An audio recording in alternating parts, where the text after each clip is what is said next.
Still many terrible raids. London getting plenty. Westminster Abbey has been damaged. People sleeping in the underground railways.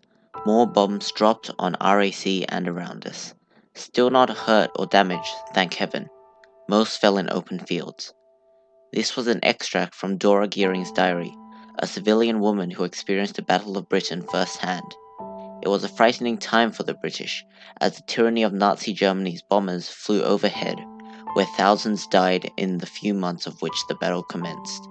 It was a battle exclusively fought in the air, which saw thousands of British soldiers defending their homeland against the German aircraft, leading to the first major German defeat in the war. Some of us had our homes, within sight of our airfields.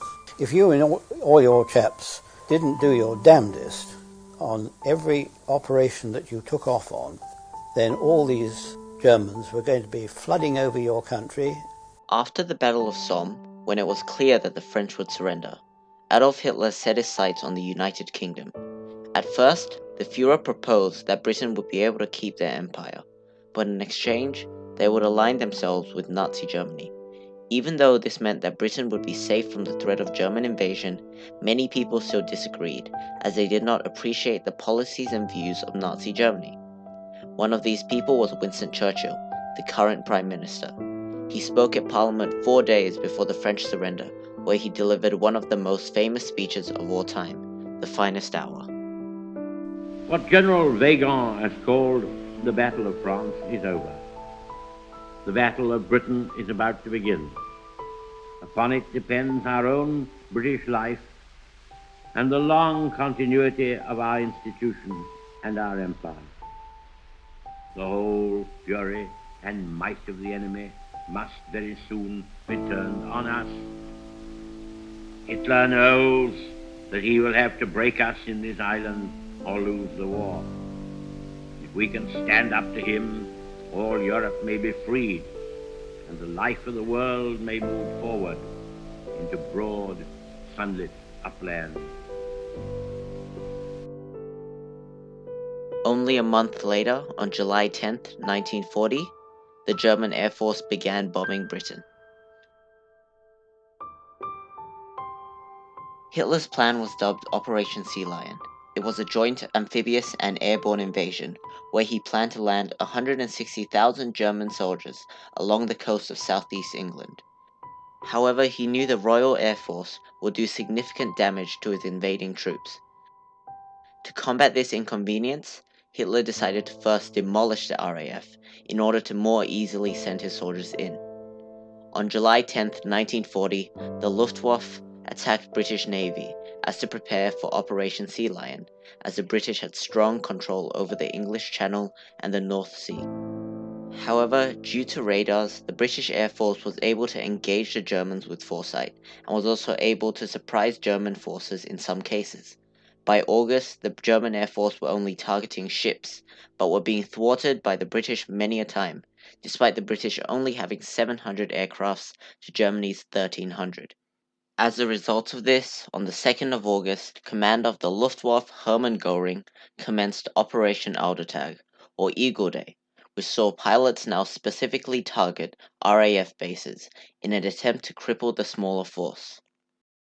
The first major attack as part of Eagle Day took place on the 13th of August in the early morning, but the Germans were surprised again, as the British had more advanced radars and agile aircraft, which allowed them to see and down incoming Germans before they were bombed. This resulted in many German casualties. In addition to this, the British were on British soil as well, meaning that if they were downed, it was unlikely that any ground hostility would greet them. However, if a German bomber was downed, the pilot would most likely be easily captured as they were in enemy territory.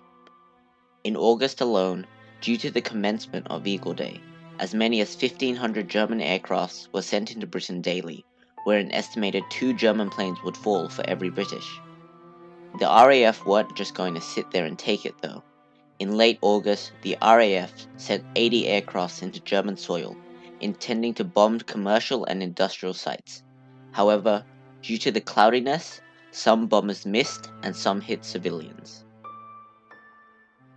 On the 7th of September, the Germans would begin the Blitz, a significant event in itself. The Blitz was an 8-month-long ordeal which continued long after the Battle of Britain had concluded. What began as day raids quickly gave way to night raids, which were much more difficult to counter for the British, as the night sky was incredibly dark. This allowed for 57 days of the consecutive bombing of London, where people would stay in bomb shelters for weeks on end. One major bombing was Hallsville Junior School, a school used as a bomb shelter where over 600 people died. The Blitz would be an ongoing event until May of 1941. William David, a survivor of the Blitz and a British pilot, told the Imperial War Museum in an interview his experience with the Blitz. Quote, "They were very well planned and deliberate attacks. They were hitting hangars, buildings, everything, and of course, personnel."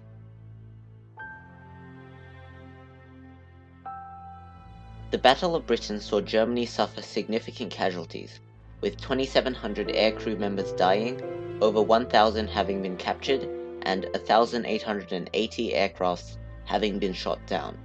Contrasted with the 500 British pilots killed and the 60 captured, it was clear that Nazi Germany had lost this battle, marking the first of many in the war. The Nazis also turned their attention to the Soviet Union, as they did not have enough oil to maintain their deadly war machines. A story always has two sides, and the German perspective is often looked down upon or even ignored as they were the ones who lost the war. German veterans' views on the war could also be considered as more accurate, as they had decades to ponder on their loss. Concerning the Battle of Britain, German veteran fighter pilot Julius Meinberg states that it's all exaggerated. Churchill succeeded in creating a myth that so few did so much for so many. When you look at how he fought against the Americans later, the Battle of Britain was very little in comparison. From this quote, it can be inferred that the Germans did not think very highly of this battle, and would also not commemorate the battle as it did not scale up to the larger skirmishes. The Germans also do not place the same importance on the battle, as it does not compare in size to the battles like D-Day and the Battle of Berlin. Fellow veteran Gerhard Baker also shares the same views as Meinberg, as he also believes that it is overappreciated in the United Kingdom. He also adds that the German perspective considers that the main portion of the conflict continued from August of 1940 to July of 1941. This contradicts the British view, which states that the dogfights ended in September of 1940. The difference is due to the inclusion and exclusion of the Blitz event. The Germans believe that the Blitz is a part of the engagement, as it was caused by events of the war. However, the British may disagree, as though it began within the war. The main conflict ended when the Nazis turned towards the Soviet Union for fuel. The veterans also agree that the battle was not a significant military defining loss. As well as that, they believe that if they did attempt to occupy Britain, they could have done it with ease. Baker had actually witnessed the British at Dunkirk, and from what he saw, molded his belief that they could have invaded Britain and taken control of the small country. Baker and Meinberg also claimed that the British did not assert air supremacy, as the main assault upon Britain was called off because of diplomacy rather than weakness. Despite the horrors of the Battle of Britain, it did come with some good. Mainly, the battle allowed Britain to allow the United States of America to establish a military base in England so that an invasion of Normandy could occur later in the war, during D-Day. Not to mention, the success that the British showed was both a demonstration of their persistence, but also their strength.